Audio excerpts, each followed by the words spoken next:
जमियत उलमा ए हिंद सांगली सय्यद अरशद मदनीचे अध्यक्ष हाफिज मोहम्मद अली मुल्ला मुंबई येथील जमियत उलमा ए महाराष्ट्राच्या ऑफिसमध्ये जमियत उलमा ए महाराष्ट्राचे जनरल सेक्रेटरी मौलाना हलीमुल्ला कासमी यांच्याशी सांगली जिल्ह्यातील जमियत उलमाची सभासद मोहीम कशी राबवायची व जिल्ह्यात सर्व धर्म समभाव व शांततापूर्ण सामाजिक वातावरण निर्माण करण्याकरिता राष्ट्रीय एकता संमेलनाचे आयोजन करणं इतर विषयांवर सविस्तर चर्चा केली। त्यावेळी जमियत उलमा ए महाराष्ट्राचे निरीक्षक मुफ्ती हफीजुल्लाह व जनरल सेक्रेटरी मौलाना सदरी आलम कासमी, जमियतचा जिल्हा उपाध्यक्ष अकबर भाई शेख, हाफिज मुहियुद्दीन साहेब उपस्थित होते। A one update news. उसमें वार्ड यूनिट अगर हम लोग शुमाली जोन जुनूबी जोन तो नहीं बना सकते क्योंकि हमारा शहर छोटा है।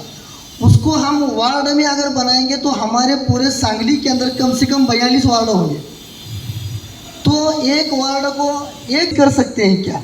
और उसके बाद में उसको मकामी यूनिट ही का नाम देंगे या जोन का नाम देंगे हम लोग? उसको जैसे शहरी जमीयतें हैं जी, वो अपनी मातहत जमीयतों को वार्ड जमीयत का नाम दें। वार्ड अब कोई ज़रूरी नहीं है कि जो कारपोरेशन का वार्ड है आपकी वार्ड जमीयत उतनी ही बड़ी हो। आप अपनी सहूलत से जो वहाँ कारपोरेशन का वार्ड है, 1 वार्ड, 2 वार्ड, 3 वार्ड को जोड़ करके अपनी एक वार्ड जमीयत बना लें।